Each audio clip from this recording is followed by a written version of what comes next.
Have you ever walked into a room and felt like you'd been there before, or met someone for the first time and your soul whispered, I know you? Not coincidence, not imagination. What if these moments are echoes from something much older than memory?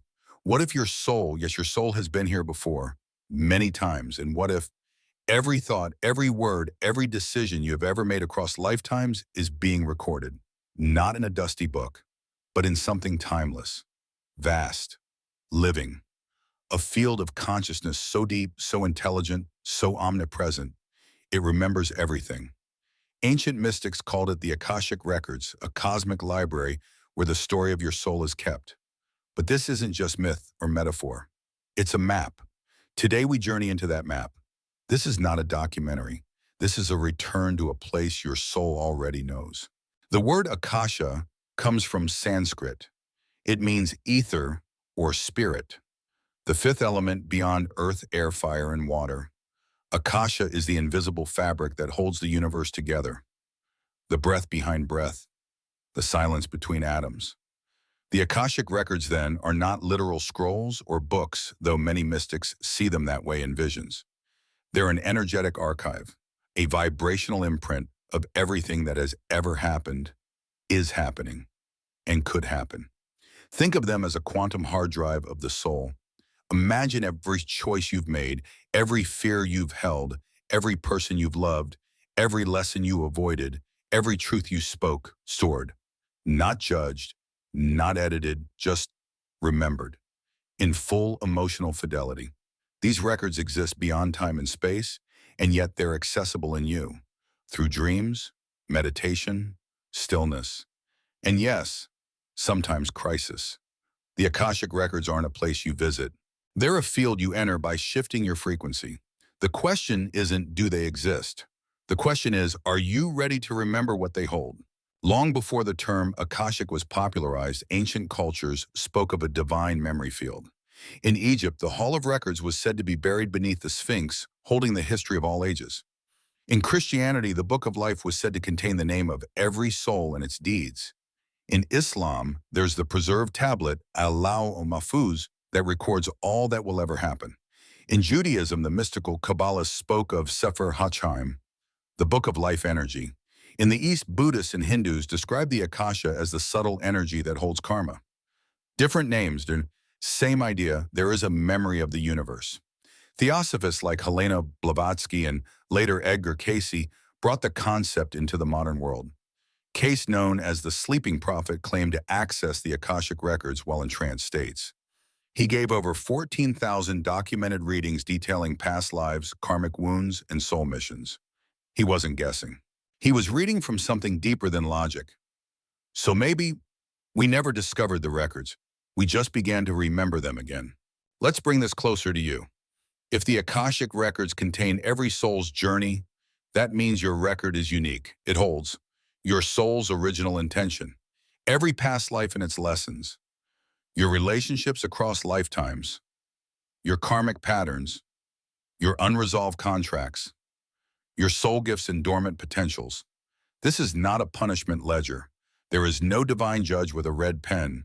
It's more like a mirror, one that reflects not just what you've done, but why you did it, what you felt, what you feared, where you ran, where you rose, where you betrayed yourself, and where you chose truth even when it cost everything.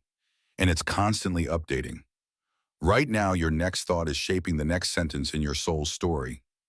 Here's the magic. The moment you become conscious of a pattern, you can choose to rewrite it.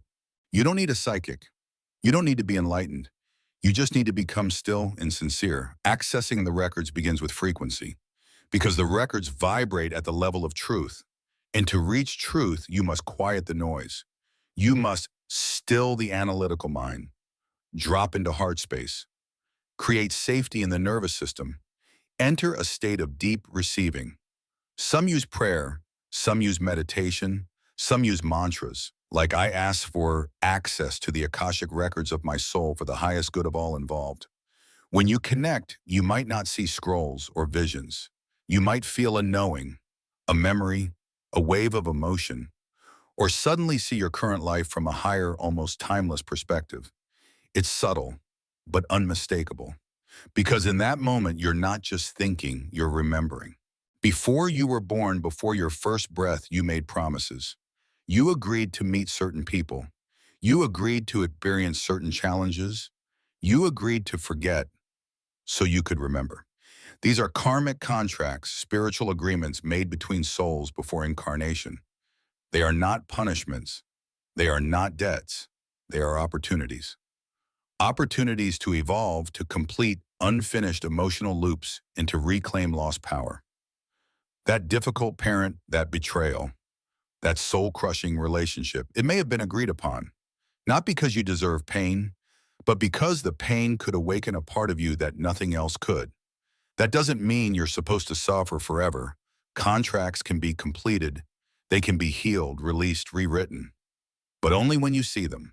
The Akashic Records help you recognize these contracts, not so you can blame or excuse behavior, but so you can free yourself from cycles you didn't even know you agreed to. In life, some people feel familiar, like you've danced with them before.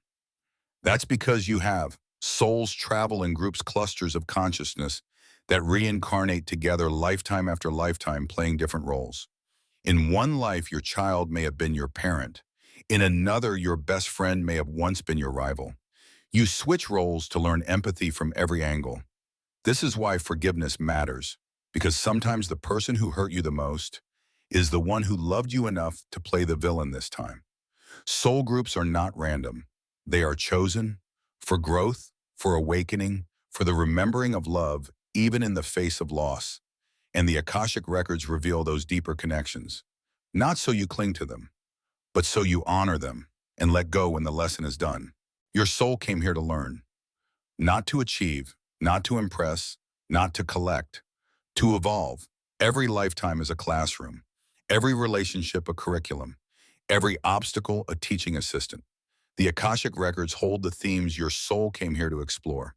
Themes like worthiness, trust, patience, surrender, integrity, boundaries, self-love.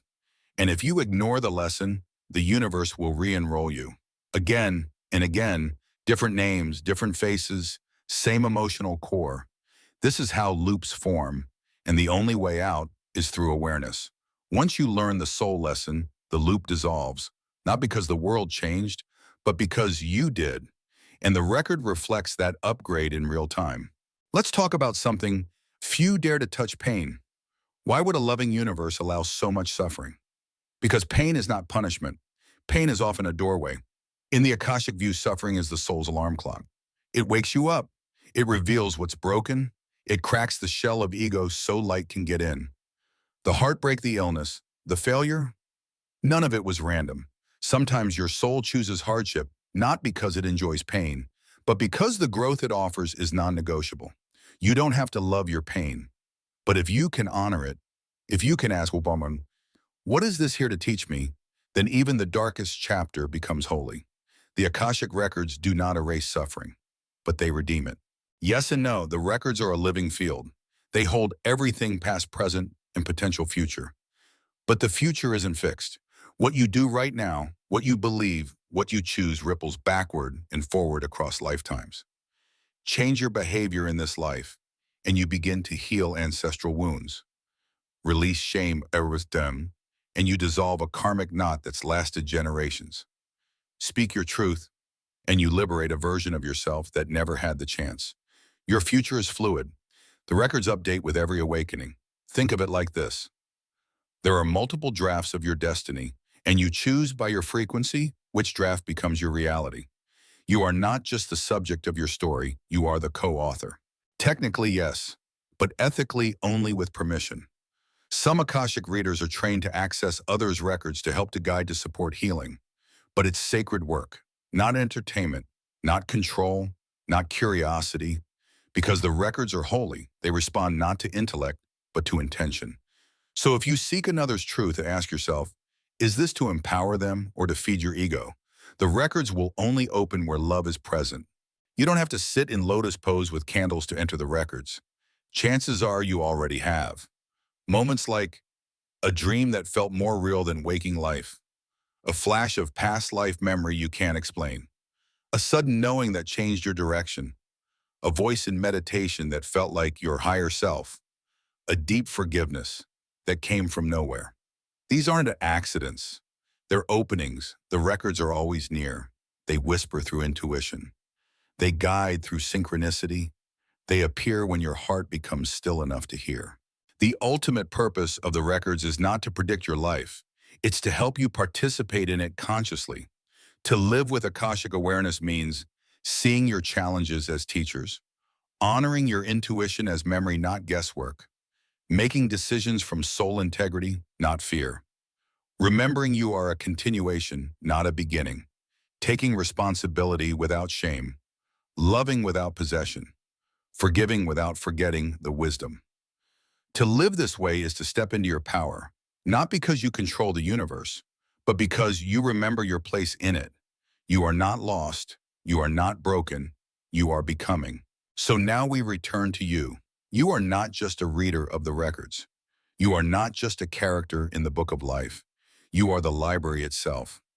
Every breath you take, every risk you choose, every truth you speak becomes a new sentence in the evolution of your soul. The records aren't out there. They live in your nervous system, in your voice, in your choices, in your dreams. When you weep and release, when you finally say no, when you finally say yes, you turn a page. And somewhere in the silence behind time, the Akashic field hums. Another soul has remembered who they are. And that is why you came. To remember, to rewrite, to reclaim. Welcome back to the library. If this message resonated with something deep inside you, something beyond logic, that wasn't just emotion, that was memory. A part of you always knew. Now, you're ready to remember more. Stay curious, stay brave, stay sacred, because the book of your soul is still being written, and you are the pen.